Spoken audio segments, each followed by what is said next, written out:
Nessa semana, o site Infomoney trouxe uma notícia com as ações de nove elétricas que são consideradas baratas. Nesse vídeo eu vou mostrar para vocês quais são essas nove elétricas e também dar um foco maior nas três mais descontadas, mostrando para vocês um pouco sobre elas, por que elas estão tão descontadas e quais são as perspectivas de futuro delas. Só lembrando que nada nesse vídeo é uma recomendação de investimento, então já deixa teu like, se inscreve no canal e vamos nessa! Essa análise foi solicitada para a empresa Invest Consultoria e conta então com 15 empresas do setor elétrico, com um volume de negociação diário maior do que 10 milhões de reais. A análise considerou o PL histórico dos últimos 5 anos dessas empresas e então as que estavam abaixo do seu PL histórico foram consideradas baratas. Além disso, também foi trazida a capacidade de pagamento de dividendos dessas empresas, caso elas optassem por distribuir 100% do seu lucro nesse ano.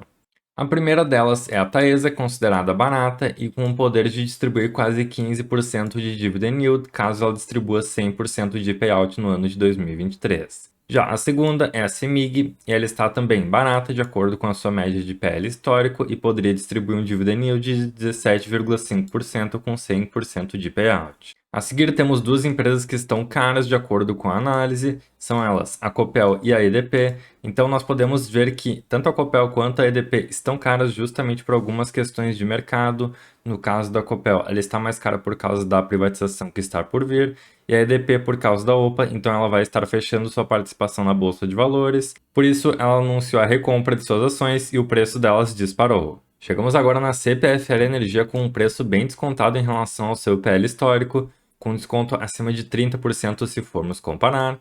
Ela está considerada então barata e poderia distribuir um dividendo de cerca de 14,5% caso distribuísse 100% do payout.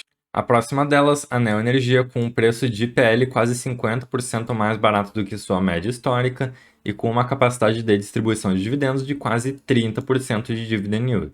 Então, no caso aqui, a Neo Energia é a mais barata desse relatório que foi trazido. A seguir temos a Engie, que é uma gigante no setor de geração e também transmissão, com um PL bastante descontado em relação ao seu histórico, que normalmente seria de 15 e está hoje próximo dos 11 e teria uma capacidade de distribuição de mais de 9% de dividend yield. Chegamos agora na Energisa, que é uma empresa que atua nos setores de geração, transmissão e distribuição, com um PL bastante descontado também, cerca de 40% de desconto em relação ao seu PL histórico, e a empresa tem uma capacidade de distribuir mais de 14% de dividend yield. A seguir, a Isacetep, a amada Transmissão Paulista, com um PL um pouquinho descontado em relação ao seu PL histórico, não tanto quanto outras, mas o ponto aqui que chama bastante atenção da Isacetep é justamente que a empresa pode distribuir um dividend yield de quase 18% com 100% de payout. Chegamos agora na Alupar, que está vindo bastante aí para a mídia ultimamente, uma empresa que tem atuação nos setores de transmissão muito forte e também de geração, um pouquinho descontada em relação ao seu PL histórico e também com uma grande capacidade de distribuição de mais de 13,5%. Chegamos agora em outras três empresas que estão bastante caras, que são elas a Equatorial, a Eletrobras e também a AES Brasil. No caso da Equatorial, ela vem fazendo várias aquisições, a empresa está investindo bastante forte no seu crescimento, também é muito visada por vários investidores, então ela tem uma capacidade de distribuir 9% de dividendos, mas está aqui acima do seu PL histórico. No caso da Eletrobras, ela foi privatizada há pouco tempo e por isso a empresa está bastante cara em relação ao seu PL também. É uma gigante que atua no setor de geração, transmissão e distribuição no Brasil e, na verdade, é a maior empresa de energia do país, com uma capacidade de distribuição de 100% do seu payout, que ficaria na casa dos 5% de dividend yield. E temos também a AES Brasil, que é aí uma das queridinhas do Barsi. A empresa está com pele muito esticado, justamente porque ela tem feito pesados investimentos e está com um lucro muito baixinho.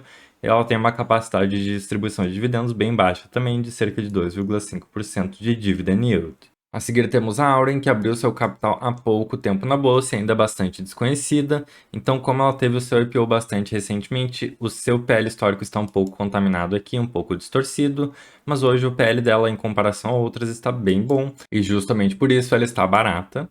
E a empresa tem uma capacidade de distribuição de dividendos de quase 18% de dividend yield. E para fechar, temos a Eneva, que é uma outra empresa que está cara. E a Eneva tem então um PL bastante esticado, a empresa está aí com vários problemas justamente por problemas no seu portfólio de geração de energia e por isso ela tem uma capacidade bem baixa de distribuição de dividendos. Detalhe que essas fontes levavam em conta os preços dos ativos no dia 10 de abril de 2023, então hoje isso pode estar um pouquinho diferente. E a partir dessa lista, selecionando as empresas mais baratas, tanto no quesito PL quanto no quesito possibilidade de distribuição de dividendos, nós chegamos no seguinte resultado, que a Neo Energia é a mais barata de todas elas, e a seguir temos como as segunda e terceira colocadas a Transmissão Paulista e também a Auren, respectivamente. Então vamos agora dar uma olhadinha nessas três empresas. Vamos começar com a mais descontada, a Neo Energia, que é uma empresa gigantesca que atua nos setores de distribuição, transmissão e também geração de energias renováveis. A empresa atende quase 40 milhões de clientes em todo o Brasil e ela atua na distribuição principalmente no Nordeste e também no Sudeste. A empresa tem também várias linhas de concessão de transmissão, tendo 9 em operação e outras 9 em construção.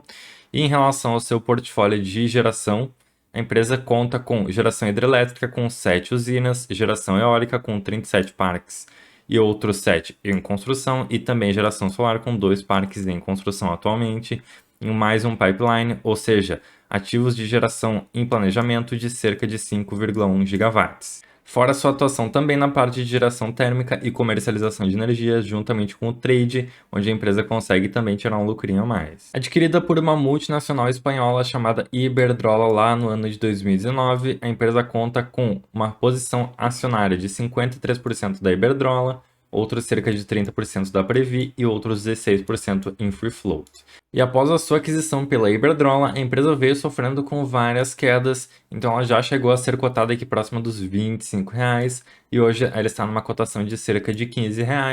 Inclusive, ela não chegou a subir tanto assim nos últimos dias com a subida da bolsa e ela ainda está bastante descontada. Com PL abaixo de 4 e um desconto em relação ao seu valor patrimonial de 31%, a empresa distribuiu nos últimos 12 meses um dividend yield de cerca de 6,10%. Com um potencial de rentabilidade de mais de 190% caso utilizemos a fórmula de Benjamin Graham para calcular o preço justo e o valor intrínseco da empresa, o preço justo dela ficaria na casa dos R$ 44. Inclusive, se formos pegar o gráfico do lucro por cotação, a empresa também está bastante descontada. Ela está aqui com o lucro, com uma cotação que ficaria na casa dos R$ 15, enquanto que o seu lucro ficaria mais próximo dos 25. E como normalmente a cotação segue o lucro, é bem provável que se a empresa mantiver esses patamares, a sua cotação deve subir daqui para frente. Alguns dos motivos que fazem a Neo Energia estar tão barata é justamente porque ela ultrapassou os seus limites regulatórios de duração e frequência de interrupção nas suas linhas de transmissão, e por isso ela foi penalizada com uma queda nas suas receitas, mas ela já vem buscando corrigir isso nos últimos trimestres. E além disso, ela ainda teve que lidar com uma redução no seu consumo de energia no último ano, afetando bastante o seu resultado final e elevando um pouco o seu endividamento. Esses eventos acabaram minando então a confiança na ação e na sua gestora, e os investidores preferiram outras distribuidoras. Mas o que vale levar em conta aqui, pessoal, é justamente o grande desconto da Neo Energia e também a grande evolução que a empresa vem tendo nos últimos anos. E eu quero mostrar para vocês em números porque a empresa historicamente está bastante descontada. Então reparem aqui como ao longo dos últimos anos ela vem tendo uma grande evolução na sua margem bruta. E reparem aqui que principalmente após a sua aquisição lá no ano de 2019 pela empresa espanhola, ela teve aqui um grande crescimento e um grande salto na sua evolução. Da mesma forma, ela teve uma grande redução nas suas despesas operacionais, reduzindo bastante a sua taxa de gastos por margem bruta. E o mesmo efeito ocorre com a sua evolução EBITDA e também no seu lucro líquido, que a partir de 2019 vieram num grande salto, principalmente nos anos de 2021 e 2022. Então a empresa tem feito um excelente trabalho para crescer tanto as suas margens quanto o seu lucro, e é bastante possível que caso a empresa continue mantendo esse ritmo, ela vai conseguir entregar muita rentabilidade e muito resultado para os seus investidores. Para os próximos anos, os principais focos da empresa vão ser justamente nos investimentos de transmissão e também distribuição, ganhando a maior fatia do seu capex, seguido então da parte de energias renováveis com a construção de novas usinas geradoras. Dando uma olhadinha na sua dívida por EBITDA, realmente está um pouquinho esticado aqui em 3,15 vezes, mas ainda assim não é algo tão alto e a empresa, após esses investimentos, deve vir na redução do seu endividamento. Passando agora para a Auren, ela é controlada pela Votorantim e pela CPP Investments, que são gigantes. No caso da Votorantim, uma gigante brasileira com exposição em vários setores, e ela é bastante conhecida principalmente pela sua parte de materiais de construção com a Votorantim Cimentos. Mas ela tem também exposição a vários outros setores, como alumínios, financeiros, energia, agora com a Auren, e muitos outros. E no caso da CPP Investments, ela é uma empresa com conhecimento global na parte de energia renovável, e ela é uma multinacional com atuação em vários outros países também. E através da união dos ativos de energia da Votorantim com a CESP e da CPP Investments, surgiu a Auren.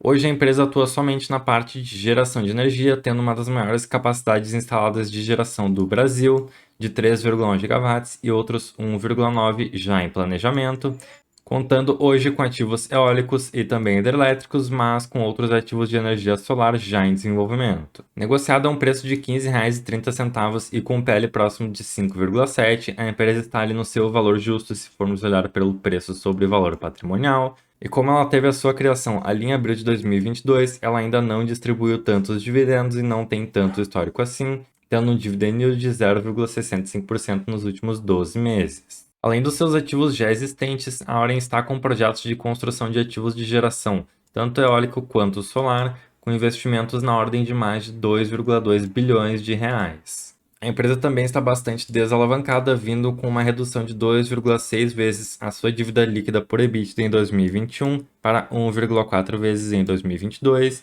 e vem melhorando bastante as suas margens EBITDA e também EBITDA ajustado, tendo também a maior parte da sua energia gerada já contratada até o ano de 2025, o que vai garantir bastante previsibilidade para os lucros e retornos da empresa. E um outro detalhe que muita gente não sabe sobre a Auren é que a empresa está olhando para a entrada no setor de transmissão. Ela vem estudando isso já há alguns anos e é possível que, por causa das condições favoráveis do ano de 2023, ela aproveite e comece a sua atuação nesse setor.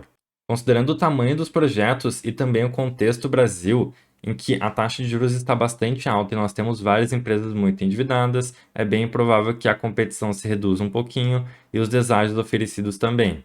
Então, os ativos que as empresas conseguirem arrematar podem ter uma rentabilidade muito boa. E caso a empresa venha com uma atuação muito boa nos próximos tempos, ela com certeza vai voar. Vale lembrar também do dividendo em aberto da Auren no valor de 1,5 bilhão de reais, ou R$ 1,50 por ação, o que fica nas cotações de hoje próximo dos 10% de dividend yield. Esse dividendo veio principalmente pela resolução de um processo judicial que estava correndo em favor da Auren, então como ela conseguiu ganhar e resolver esse processo, ela ganhou uma grande indenização pela usina Três Irmãos, um processo que já vinha rolando por vários anos justamente por problemas na sua renovação.